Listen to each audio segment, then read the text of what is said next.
Hello everyone, and welcome back to my channel Risk Modeling Hub. Today is day 9 of our 100 Days of ECL Mastery series. We'll dive into one of the most important topics in credit risk management, understanding the difference between the 12-month and the lifetime ECL or the expected credit loss. Now, if you work in banking, finance, or credit risk, you have probably heard these terms around yourself. But what do they really mean?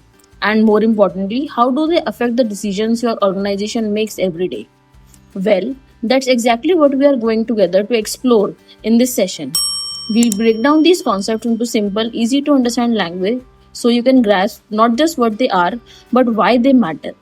This is video 9 of our 100 Days of ECL Mastery series, where we cover everything that you need to know about the ECL, PD, LGD, EAD models and validations, and most importantly, how to exactly connect the dots. Whether you are new to the credit risk or looking to deepen your expertise, this series is designed for you. If you are new to this series, check the description below and start with day 1. I would recommend watching all the videos up till day 8 in the sequence so you can follow the concept smoothly and build the continuity. So stick with me till the end as we unpack the key differences between the 12-month and the lifetime ECL. By the end of this session, you will have a clear understanding of when to use each one and how they impact your credit risk framework. So let's get started. Now, here's something that might surprise you. Imagine two banks sitting side by side, both with exactly identical loans in the portfolio. Same customers, same loan amounts, same everything. You would expect them to set aside the same amount of money to cover the potential losses, right? But this assumption is wrong. These two banks could end up with radically different loss allowances. Bank A might set aside 5 million in provision, while Bank B set aside 25 million for the exact same portfolio. And that's 5 times difference, just like that. Now, this isn't because our one bank is gaming the system or being dishonest. This huge gap exists because of a genuinely nuanced distinction, the choice between the 12-month ECL and the lifetime ECL. And here's what's happening. When you are deciding whether to use the 12-month ECL or lifetime ECL, you are making a fundamental choice about how much credit risk you think exists. That single decision creates dramatically different loss allowances for identical portfolios. And this is why understanding the difference between these two approaches is so critical. It's not just an accounting technicality, it directly impacts how much money your bank needs to hold in reserve, which affects your profitability, your capital ratios, and ultimately your financial health. Now, before we dive in, let's be clear about what I am assuming you already know. Here we are building on the foundation that you are already comfortable with the basics, PD, LGD, and EAD. You understand the stage 1, 2, and 3 framework, and you have a general sense of when to use the 12-month versus the lifetime ECL. If you are not quite there yet, that's okay. This session will go deeper, and so having those fundamentals will help you get the most out of what we are covering today. By the end of today's session, here's what you will walk away with. First, you will understand the technical differences between the 12-month and the lifetime ECL explained clearly and simply. Second, you will see the real-world examples of stage transitions that actually happen in practice. Third, you will learn how ECL can shift dramatically when these decisions change. And fourth, you will get explanations that are polished enough that you could use them in your job interview. And here's the key takeaway to remember. This is where the framework meets the judgment. Understanding the 12-month versus lifetime ECL isn't just about memorizing the rules. It's about skill developing through credit risk expertise. It's where the real skill lies in the credit risk management. So let's unlock this expertise together. Let's look at the foundation of how credit risk migration drives expected credit loss measurement. This is the IFRS 9 3-stage framework, and it's absolutely critical to understand when you use 12-month versus the lifetime ECL. Stage 1 is your performing portfolio. These are the clean loans. The borrower is paying on time, there are no red flags, and most importantly, there has been no significant increase in credit risk since you gave them the loan. For stage 1 loans, you calculate the 12-month ECL. You are only looking at the losses that might happen in the next year. Stage 2 is your warning zone. And this is where the things have changed. Credit risk has increased significantly, and maybe the borrower missed a payment beyond 30 days, or you have flagged them as the watchlist account. They are not in the default yet, but alarm bells are ringing. For stage 2 loans, you switch to the lifetime ECL, and now you are calculating the losses over the entire remaining life of the loan. Stage 3 is credit impaired. The loan is in default, the borrower is clearly struggling or has objective evidence of impairment. For stage 3, you also use the lifetime ECL. And here's the key insight. The trigger that moves a loan from stage 1 to stage 2 is a significant increase in credit risk. This isn't about what already happened, it's a forward looking judgment about whether the borrower's risk has genuinely changed since the origination. And that distinction is everything. Now, what is 12-month ECL? Let me start by clearing up a very common misconception. A lot of people think that 12-month ECL is the expected cash that you will lose if a loan defaults in the next 12 months. And that's wrong. It's an important distinction to get right. So here's the correct definition. 12-month ECL is a probability weighted measure of lifetime credit losses, where the weight is the probability that the default occurs within the next 12 months. And let me break that down. It's a full lifetime loss amount, but you are only counting it if default happens within that year ahead. So it's the entire loss amount discounted by how likely that default is to occur in that time frame. So the formula looks like this. 12-month ECL is equal to EAD times PD times LGD, all measured over a 12-month horizon. EAD is your exposure at default, the amount at risk over the next 12 months. PD is the probability of default within the next 12 months. And LGD is the loss given default, what you will lose if they actually do default. Here are the key characteristics to remember. The scope is next 12 months only. It's a probability window, not a loss horizon. The risk orientation is forward looking but short sighted. It ignores the risk beyond the 1 year window. And typically, you are looking at PD ranges between 0.5 and 3% for stage 1 loans, though this varies by sector, rating, and individual circumstances. The key is understanding that it's a lifetime loss weighted by 12-month default probability. Now, 12-month ECL in practice. Let me show you how this actually works with a real example. Imagine a 5-year corporate loan for 2 million. The borrower has an investment grade rating, which is solid credit quality. This is a stage 1 loan. It's performing nicely with no red flags. The year 1 probability of default is 2%. That's relatively low because this is a quality borrower, but there's still some risk. Let's calculate the 12-month ECL, and here how it works. We multiply EAD times PD times LGD. That's the 2 million times 2% times the 45%. And why 45% for LGD? That's the loss given default for an unsecured corporate loan. So this will gives us 1,80,000 of the expected losses. We discount that to the reporting date using a 4% of effective rate. So 1,80,000 divided by 1.04, which will give us 1,73,077 per loan.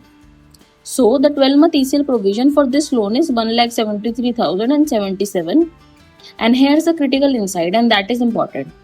This is a healthy stage 1 loan, but the provision is actually quite conservative. Why? Because we are capturing the near-term credit deterioration. We are saying here that if this borrower's credit quality worsens in 1 year, here this we can lose. But notice that what we are not doing. We are not capturing the tail risk across the years 2 till the 5. A lifetime ECL would be significantly higher because it would include the default risk across the entire 5 period. And that's the fundamental trade-off between the 12-month and the lifetime ECL. Now, what is lifetime ECL? Let's shift our gears and talk about this. This is where the real comprehensiveness comes in. Here's the core definition. Lifetime ECL is the present value of the expected credit losses from all the defaults that could occur over the entire remaining life of the loan. Let me emphasize what that means. It's not just the 12 months, it's every year the loan is outstanding. Year 1, year 2, year 3, and all the way till the maturity. Now let's be clear about what it is not. So here it's not just 12 months of risk only. It's not single year assessment. It's not predicting which defaults will actually happen. It's not conservative estimate only. It's comprehensive. And here's what it is. It's a full lifetime risk assessment. It covers multiple years of exposure. It's a probability weighted estimate across the entire loan, and it's both conservative and comprehensive. The formula reflects this complexity. Lifetime ECL is equal to sum across all the years of T, where each year equals the EAD times PD times LGD, all discounted by 1 plus the effective interest rate raised to the power of T. In plain language, you are calculating the expected loss for every single year the loan could be outstanding, and then discounting all of those back to today's value.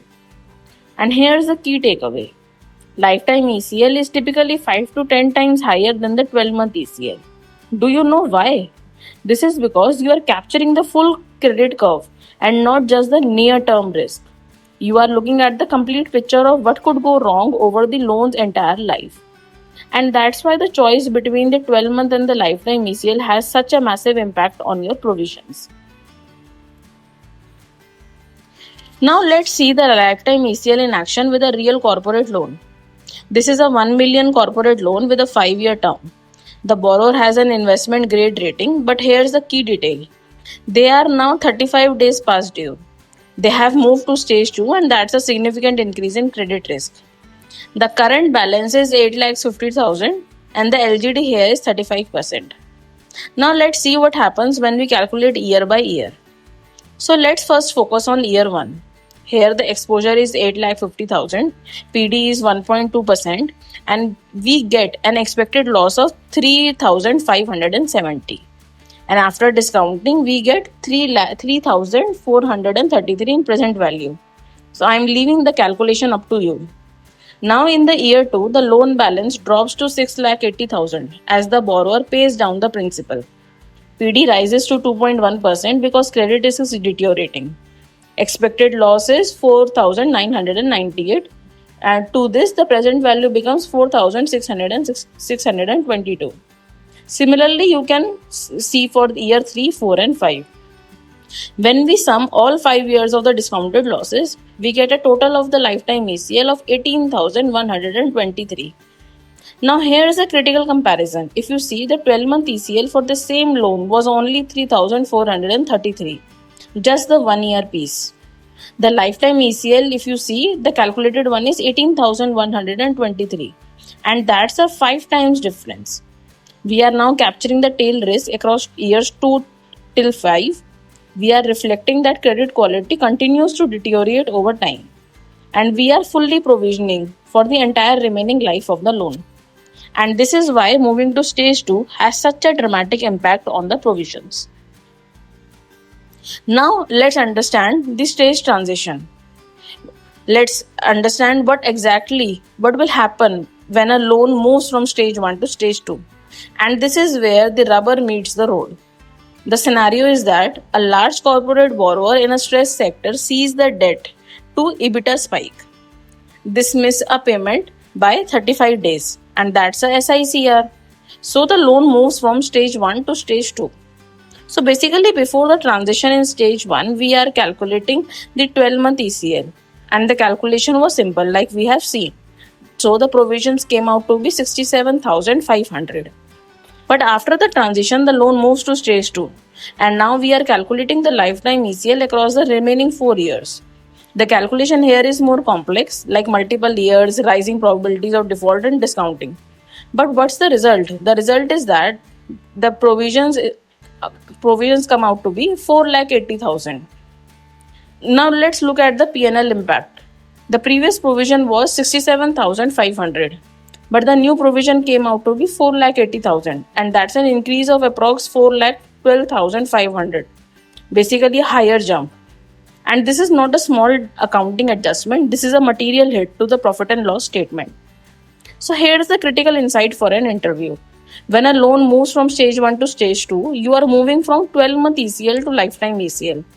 That transition causes a material provision increase, typically 5 to 10 times higher on individual loans. Do you know why? This is because you are now capturing the full credit curve, not just the near term risk. You are reflecting the entire remaining life of the loan, including the years where credit quality is expected to deteriorate further. And this is the impact that what makes the technical distinction we have discussed till now. Now let's understand the PD curves, the forward looking framework. And this is where the judgment enters the equation. This is critical for understanding why two identical loan books can have different ECL provision. Both the 12-month and the lifetime ECL must incorporate the forward looking information. You cannot use the historical default rates alone. IFRS 9 requires you to adjust for the current economic conditions and forecast. And this is where the real complexity and the real judgment lives. Here's the 4-step process banks use to build the forward-looking PD curves. First, they determine the historical PD. You calculate the actual default rates by the loan grades using 10 years of data. For example, the investment grade corporates might have a 2.5% of historical 12-month default rate. Then you need to identify the macro drivers. You run the regression analysis to understand which economic variables correlate with your default rates. Typical variables include GDP growth, interest rates, and sector indices. You might find that every 1% drop in GDP increases the defaults by 0.3%. Current cycle PD. You apply the macroeconomic overlay based on the current economic forecast. So, if GDP is currently growing at 0.5%, but historical average is 2%, you adjust the PD downward. So, the historical 2.5% becomes 2.65% after the adjustment. Then you build the lifetime curve. For lifetime ECL, you project the forward-looking PDs across the entire remaining loan life. You incorporate the economic forecast for years 2 to 5. PD might rise as the economic conditions weakens in the year 3 to 5. So, this is where the framework meets the judgment. Two equally competent banks can arrive at different ECL provisions because they have made that different, but equally reasonable assumptions about the future economic conditions. And that's not gaming the system, that's the professional judgment in action. Now, here's the real judgment in the ECL modeling. So, basically, we have an investment grade loans originated in 2015. So, we have 9 years of historical performance data. The historical marginal PD path shows how defaults have evolved year by year. Year 1 was 1%, year 2 climbed to 1.8%, year 3 to 2.3%, and by the year 9 it reached 5.2%. Now the critical question comes up like, do we believe the future default rates will follow the historical path? The answer is no. IFRS 9 explicitly requires you to overlay your forward-looking view of the economy. The historical curve is your starting point and not your forecast. You need to ask yourself, what do I believe will happen economically in the years 3 to 5? And here are the 3 possible scenarios. First is the recession forecast. You believe a recession is coming in years 3 to 4. So defaults will spike and you elevate the PDs by 2.6% in those years. Years 3 to 4 jumps to 4.5% and 4.9% instead of the falling historical rates. Scenario other can be the baseline stable outlook. You believe the conditions will remain stable. You use the historical rates as is. No adjustment is required. Next can be the strong growth forecast. You could apply a downward adjustment if you expect the strong economic growth. Here's the key insight, and this is where the IFRS 9 judgment concentrates.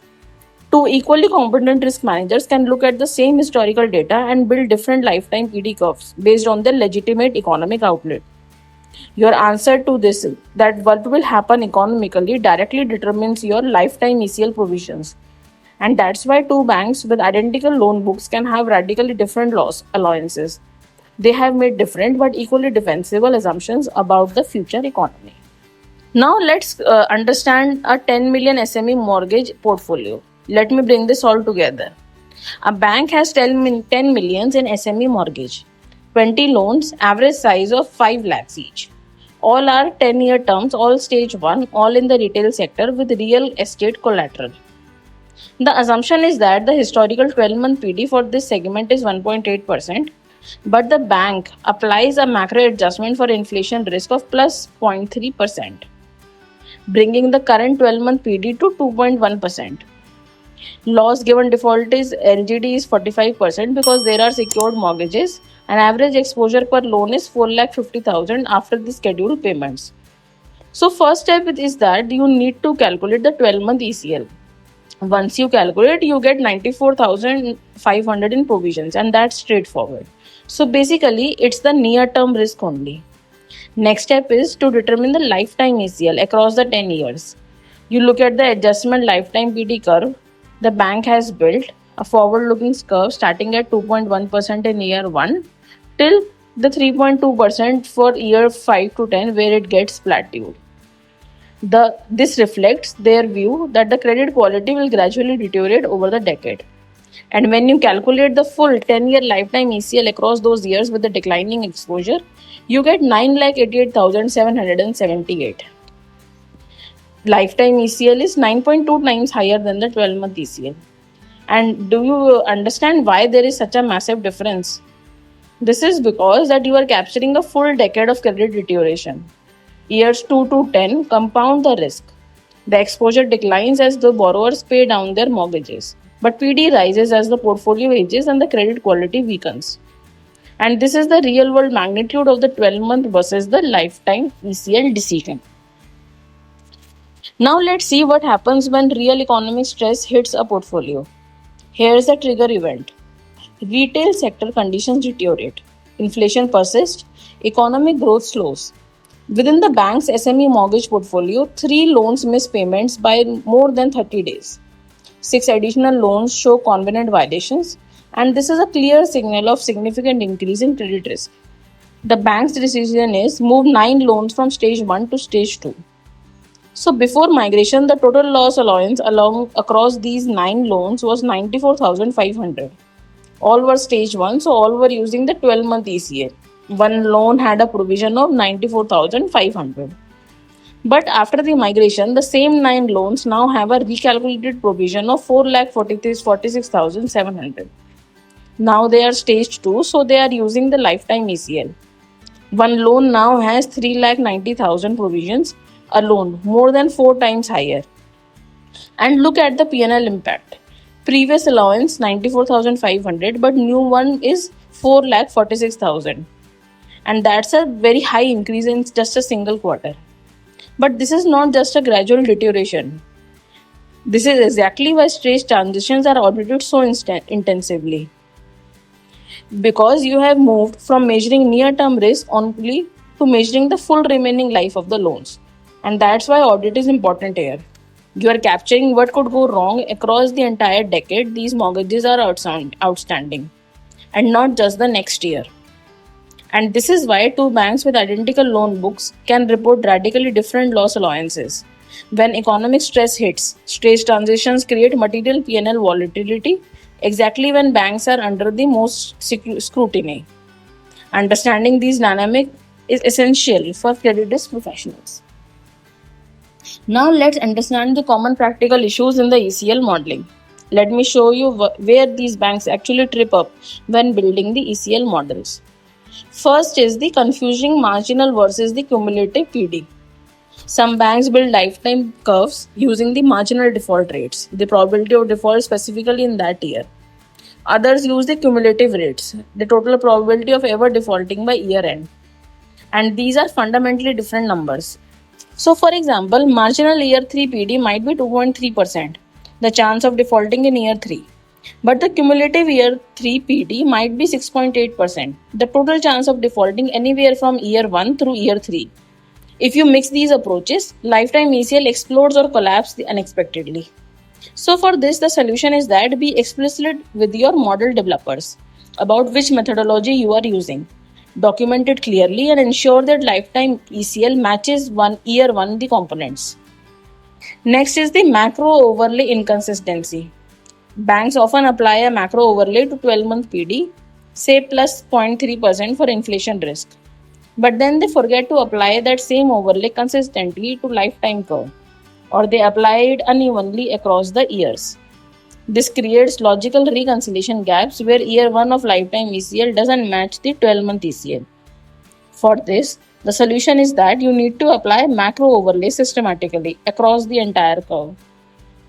If inflation is a driver, apply it to all the years using the same methodology. Document your approach year by year. Next can be the unjustified stage 2 PD assumptions. Many banks assume stage 2 PD is significantly higher than the stage 1, maybe 8% when stage 1 is 8.2. But they rarely justify this with your historical data. They are just making an assumption without the evidence. So for this, build stage 2 PD curves using actual historical defaults on the stage 2 loans. If historical data is limited, document that limitation and ensure your adjustment is reasonable and defensible. These aren't just exotic issues, these are everyday modeling errors that can distort the ECL significantly. Now let's understand how banks implement the ECL models. There is no single correct approach. Understanding these variations will help you recognize what's happening at banks at your work for or in your interview. First can be the historical plus the macroeconomic overlay. This is the most common method. You maintain a historical database of actual default rates by the loan grade and the maturity. Then you apply a macro overlay based on the current economic conditions and forecast. So basically here you are saying that here's what happened historically and here this is how I am adjusting for today's economy. The pros are that it's simple, transparent and easy to audit. You can explain your macro adjustments clearly. But from the negative side, it is that the heavy macro overlays can mask the underlying model changes. You need to discipline to avoid the constant adjustments. Second approach can be the regression-based PD curves. More sophisticated banks build the regression models. They use the historical default data and correlate it with the economic indicators like the GDP, unemployment, sector indices. PD become a function of these macroeconomic variables, and as the economy changes, PD automatically gets adjusted. From the positive side, it is forward-looking and objective. It responds dynamically to the economic forecast. But the cons can be that you need robust historical data. Model calibration is complex, and historical relationship may not hold in the future. Third approach can be the market-based adjustments. For the large corporate exposures where the market data exists, some banks use the credit spreads or CDS data to infer the market expectations of default. They adjust their PD curves to reflect what the market is pricing. So it's market informed and objective, but it is limited to the public companies. Market volatility creates the ECL volatility, and you may have sparse market data. So here's the key point for your interviews. Ask the bank which approach they use. Most will say approach 1, historical plus macro, but your job is to understand their specific macro adjustment methodology, and that's where the model judgment lives. Now let's understand the stress testing, the ECL under the economic scenarios. The ECL models must be stress tested.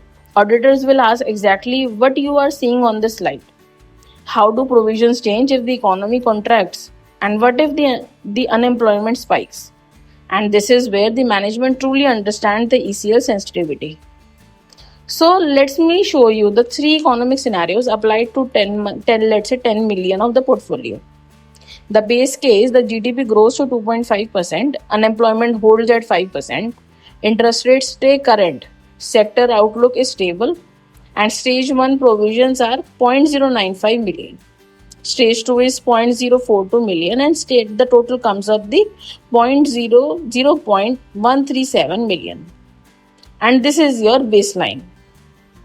The mild stress can be the mild stress. The GDP slows to 0.5% growth, unemployment rises to 6.5%, and the interest rate spikes the 100 basis points.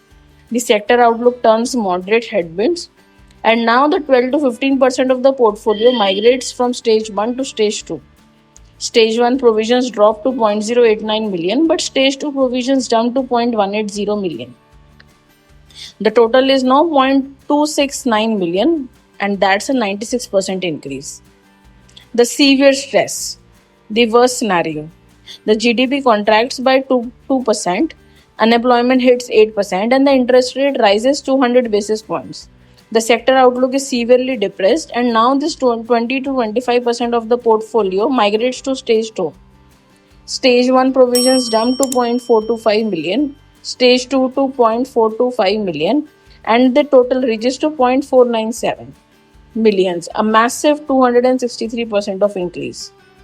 So basically, the ECL provisions are incredibly sensitive to stage migrations during stress. In the severe stress scenario, provisions nearly quadruple. This isn't because the PD or LGD change dramatically. It's because the portfolios migrate from 12-month ECL to lifetime ECL. And this is exactly why stage transitions criteria are so heavily audited. Small changes in your staging policy can create enormous provision swings during the downturns. Exactly why banks are under the most pressure. So let me leave you with the 5 critical insights that will anchor your understanding of 12-month versus the lifetime ECL. The scale gap is real. 12-month ECL captures a default risk in the next 12 months only, and the lifetime ECL captures the risk across the entire remaining life of the loan. This isn't just a small difference. Lifetime ECL is typically 5 to 10 times higher. And that's a fundamental distinction that drives the massive provision differences. Next takeaway is moving from 12-month to lifetime ECL. This isn't just automatic. It requires a judgment that credit risk has significantly increased. And this is not a mechanical rule, it's a professional assessment. And that's why the documentation matters. Be able to articulate why you move a loan to stage 2.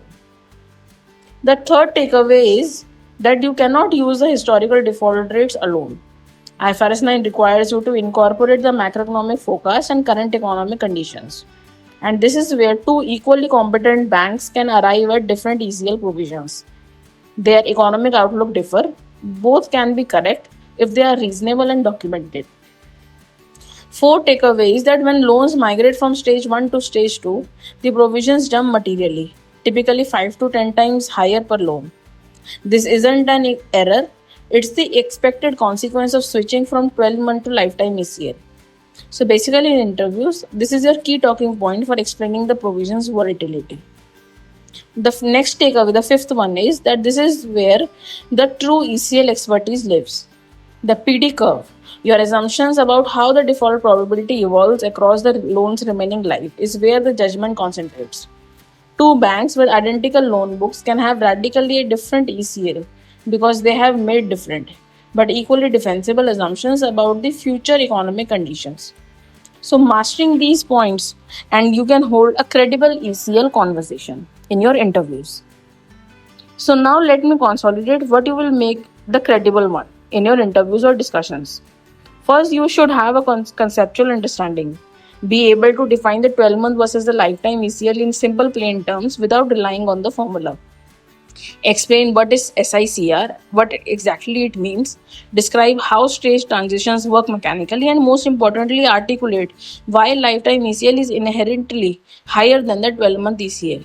This is your foundation knowledge. From practical side, you just don't need to understand the theory. Walk through ECL calculations and be prepared to manually calculate a 12-month ECL with a simple example. Build a lifetime PD curve across 3 to 5 years and use the full lifetime ECL formula.